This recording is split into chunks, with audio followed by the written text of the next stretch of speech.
لله وحده والصلاة والسلام على من لا نبي بعده. أما بعد فأعوذ بالله من الشيطان الرجيم. بسم الله الرحمن الرحيم.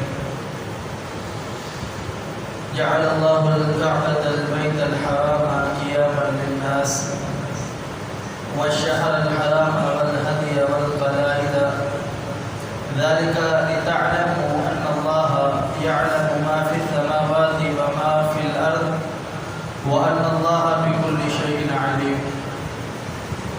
جعل اللہ رب العالمین نے بنایا الکعبہ کعبہ کو بیت الحرام جو کہ معدد گھر ہے، مرتبے والا گھر ہے، عزت والا گھر ہے، قیام للناس لوگوں کے لیے قیام کی جگہ، والشہر الحرام اور حرمت والے مہینے، والہدیہ اور قربانی، والقلائد اور ایسا جانور جس کے گلے کے اندر پٹا ڈالا گیا ہو.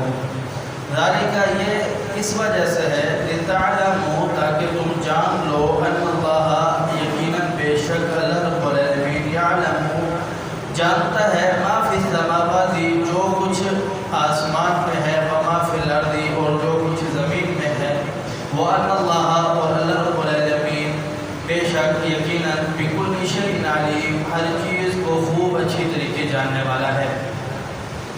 گزشتہ آیات آپ نے پیچھے سماعت فرمائی. اللہ رب العالمین نے حالت احرام میں شکار کرنے سے منع فرمایا، اور جو شکار کرے عمدن جان بوجھ کر اور یا غلطی سے اسے شکار ہو جائے اس کا تاوان اور کفارہ بیان فرمایا.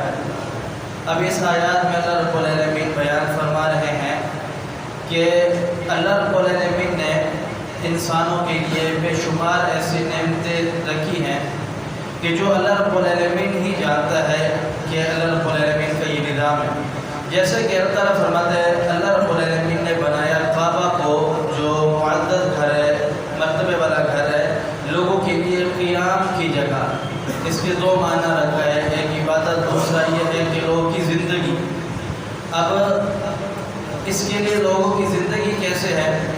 جناب رسول اکرم صلی اللہ علیہ وسلم کی حدیث سے آپ علیہ السلام نے فرمایا کہ قیامت کی نشانیوں میں سے ایک نشانی یہ ہے کہ جو کعبۃ اللہ ہے، بیت اللہ ہے، اللہ کا گھر ہے، اس گھر کو ایک کالا حبشی جس کی باریک پنڈلیاں ہوں گی وہ گرائے گا.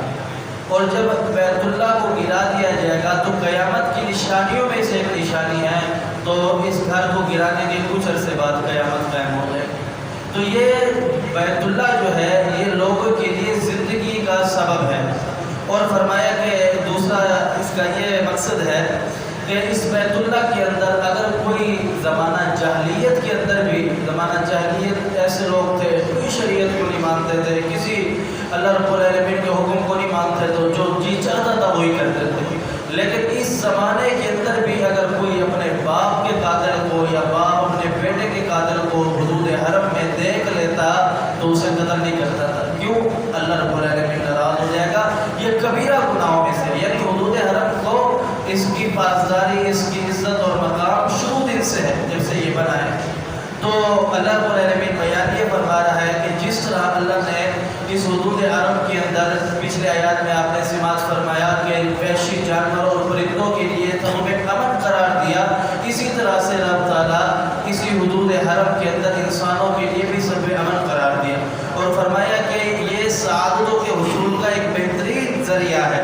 فرمایا کہ اس کے اندر جو اللہ رب العالمین نے پابندیاں لگائی ہے اس پر پورا اترنا. آگے رب تعالیٰ فرماتا ہے کہ والشہر الحرام اور حرمت والے مہینے یہ بھی لوگوں کے لیے زندگی کا سبب ہے.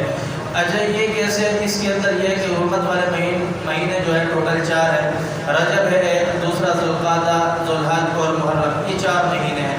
ان 4 مہینوں کے اندر زمانہ جاہلیت کے لوگ تھے، آپ نے پیچھے سنا کہ وہ کسی شریعت کو مانتے نہیں تھے، لوٹ مار اور افراتفری کا عالم تھا، جہاں ان کا جو بس چلتا، جو غالب ہوتا، وہ جو چاہتا وہ کرتا، غریب کا کوئی حال سال نہیں تھا.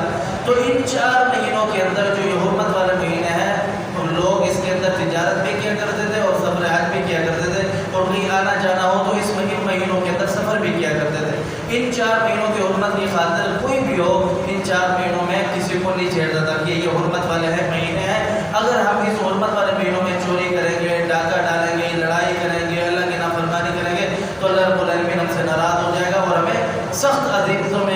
جزا کر دے گا، یہ سخت سزا دے گا۔ آگے اللہ تعالیٰ فرماتا ہے کہ بل ہدی والقلائد، اور قربانی ایسی قربانی جو بیت اللہ کے لیے ہو، یعنی بیت اللہ کے اندر جس کو ذبح کیا جائے گا، یا پٹے والا جانور جس کے گلے کے اندر پٹا ڈالا گیا ہو، یا شعار لگایا گیا ہو، جس کے کان کو چیرا گیا ہو، ایسے جانور، ان جانوروں کو بھی احترام کیا جاتا تھا۔ کیوں؟ جانوروں کا دراصل کوئی احترام نہیں ہے، احترام اس وجہ سے کیا جاتا تھا کہ یہ جانور بیت اللہ کو جا رہے ہیں۔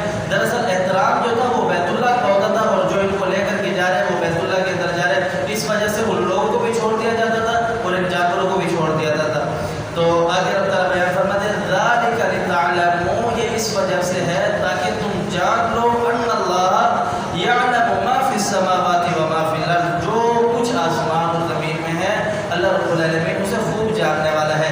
اب یہ جو سارا نظام ہے اللہ رب العالمین بہتر جانتے ہیں کس وقت کون سی شریعت اتارنی چاہیے، کون سی چیز میرے بندوں کے لیے مشکل ہے اسے چھوڑ دینا چاہیے، کون سی چیز پر میرے بندے عمل کر سکتے ہیں اس پر میرے اپنے بندوں پر لاگو کرنا چاہیے۔ اللہ رب العالمین یہ بیان فرما رہا ہے ذالک لتعلموا ان اللہ یعلم ما فی السماوات وما فی الارض وان اللہ بکل شیء علیم، جو کچھ آسمان اور زمین میں ہے اللہ رب العالمین اسے خوب اچھی طریقے جاننے والا ہے۔